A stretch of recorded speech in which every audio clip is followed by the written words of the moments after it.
Last time on JoeMac Reads, we went over basically every book that I've purchased in the year 2026. At least the books that have showed up to my house so far. This time on JoeMac Reads, we are going to talk about the EVOL Algorithm, Book 1 in the Evol Trilogy. This is one of the most exciting videos I've done yet so far.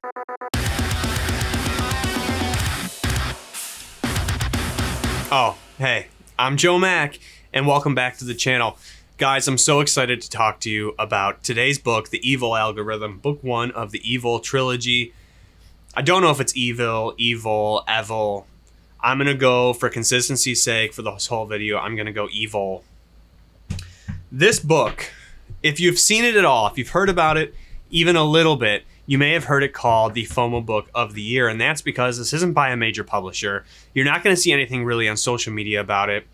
There's no advertisements. It's just came into existence. The only reason I was lucky enough to find out about it is because I subscribed to Andorida's newsletter just to keep up on all of their Sun Eater releases. And they let me know, they let everyone who subscribes to that newsletter know, for the first impression of this book, they only made 2,000 copies, and those sold out immediately. There were two companies, Andorida being one of them, that got 200 copies that were triple signed. I did not get one of those. I went hunting after this email came out to find a copy of the book, and I ordered it from Mr. B's Emporium, where the books are being sold. And I waited for it to ship across the ocean to my home here in America. And I'm so happy that I took the time and I trusted Rob and everyone over at Andorida that this was actually something worth getting. First of all, the cover's gorgeous. I'm a big sucker for foiling, coming from my old hobby of Magic the Gathering. And seeing this as a new fad in some books that are coming out is absolutely wonderful. The art, incredible. And K.M. Moke is the author, but K.M. Moke, just like James S.A. Corey, is not one person. This is three people. Specifically, K.M. Moke is made up of the creator, Mark Warwick, the writer, Kelly Townley, and the illustrator, Oliver Hurst. I mentioned it wasn't a big publisher. The publisher of this book is World Builders of Queen Street. I, myself, have a first edition, second impression of this wonderful novel. This is a sci-fi novel. And it has beautiful art in it. Look at how fucking good, sorry for swearing, look at how good the cover looks. We will go over the art a little bit later in this video. It's all contained, because this is just a trade hardback. There's nothing special. There's no special editions out. So we do have a glued binding. It is a very well-made trade hardback, I will add. It is a glue binding. And because I feel it was probably easier, more cost-effective for this, all of the images are located close to, not exactly, but close to the center of the book. I want to get ahead of myself before we talk about the plot, before we talk about things that are going in, because this video is going to be a little different from the other ones. I am going to say the things that I like and that I dislike, but I want everyone to read this book. This book was unique. And I want to make a point of that because there were multiple times throughout reading this that I got scared. Not jump scared, but scared that it was going to devolve into a common story wearing a different outfit. That it was just going to be Lord of the Flies, or just going to be any other, that's I'm going to reference that later so I can think of it, but any other story that's already been told, it was just going to wear the EVOL Algorithm skin over itself, and that's not the case. Obviously, there is nothing original that exists anymore. I think that's something we can all agree on. And what K.M. Moke has been able to do with these tropes that exist is create a world and a story that is wholly unique unto itself. And I absolutely loved it. So the story.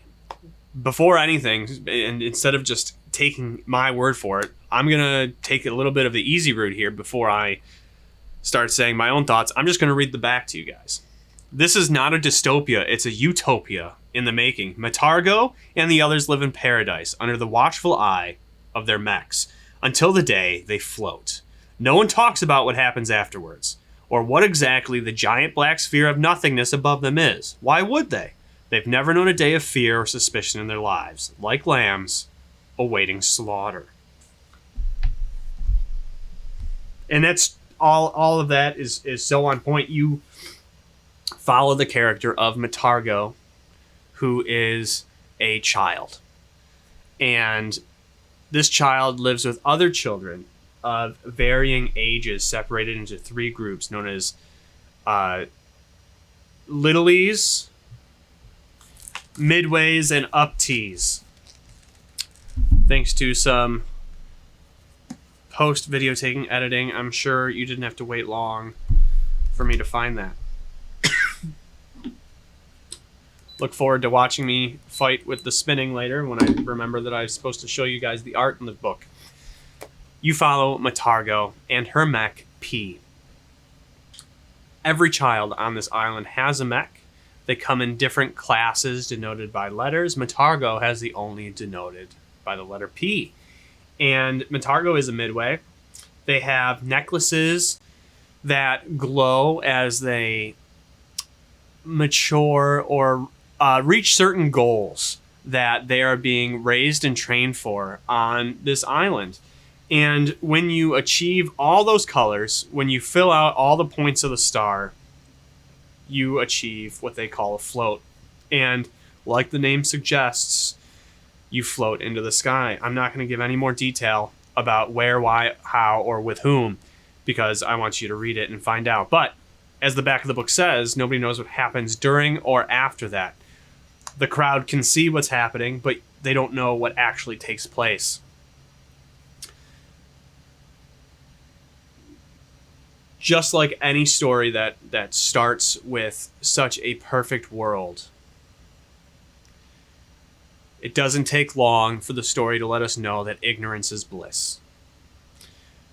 Matargo has been taught that some things are good and some things are bad, and some things don't exist.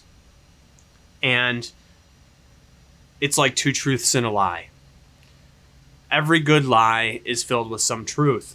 And Matargo finds out on her own, unfortunately not under the best circumstances, that a lot of what they have been raised for, to do, and taught has not been necessarily correct.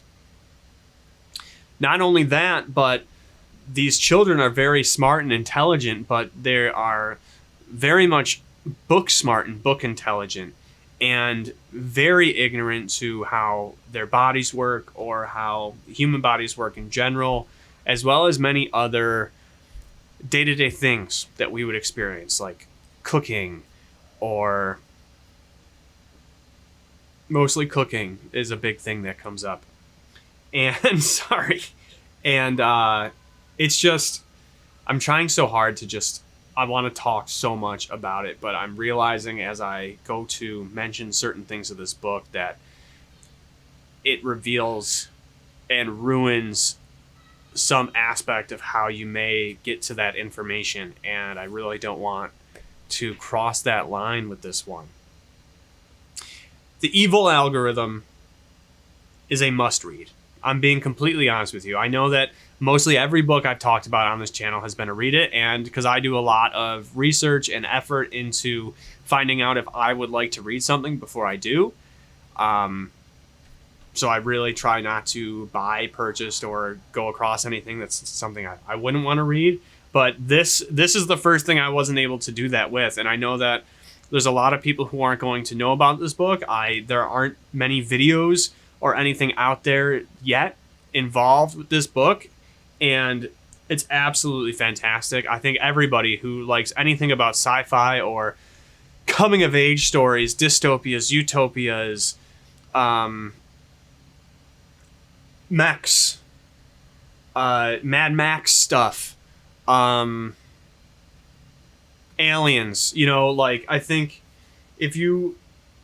Destiny, there's a big orb in the sky, right? Like you can see there's the big black sphere of nothingness. There's so much going on in this book, and they handle it so well. The pacing is fantastic.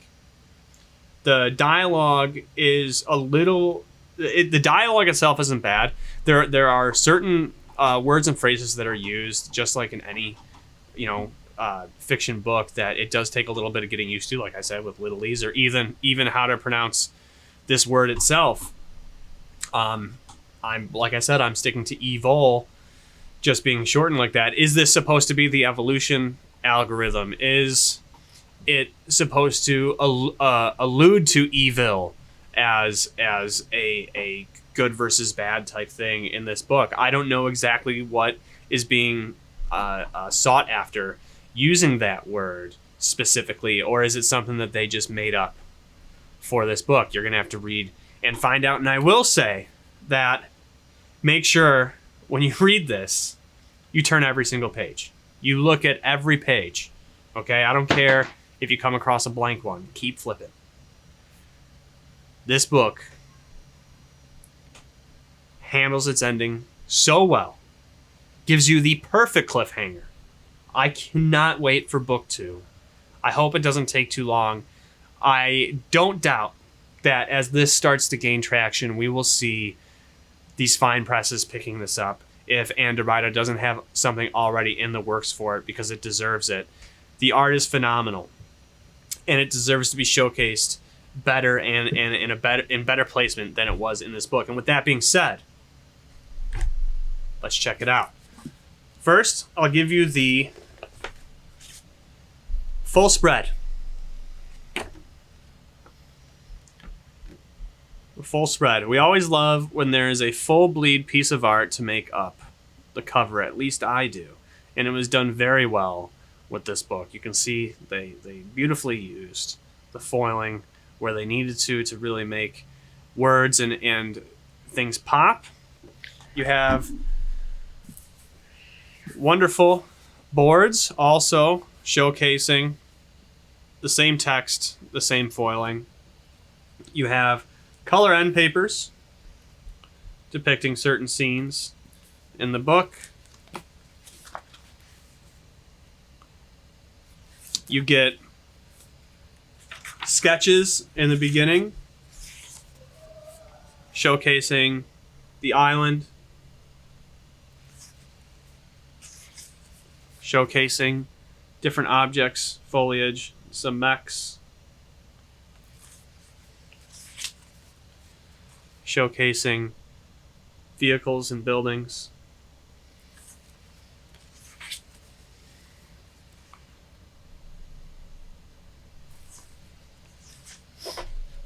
Let's jump to the good stuff here. These are all color.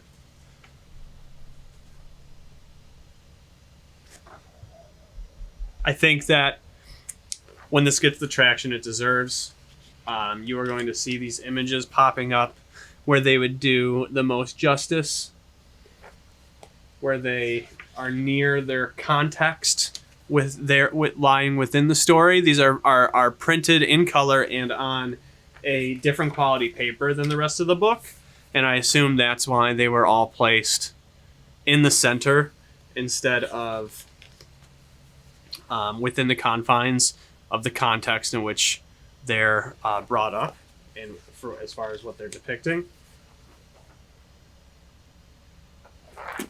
So if you look, I don't know how to make this work. I don't know how to, but you can see maybe the white line, the brighter white.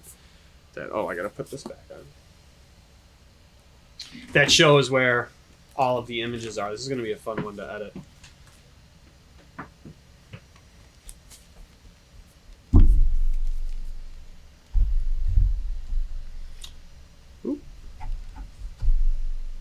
The EVOL Algorithm.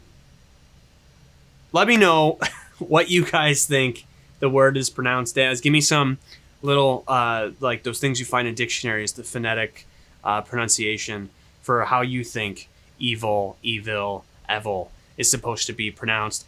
Did you hear this book before I talked about it? Do you plan on reading it? Let me know, everybody. Get in the comments. Love you. Bye.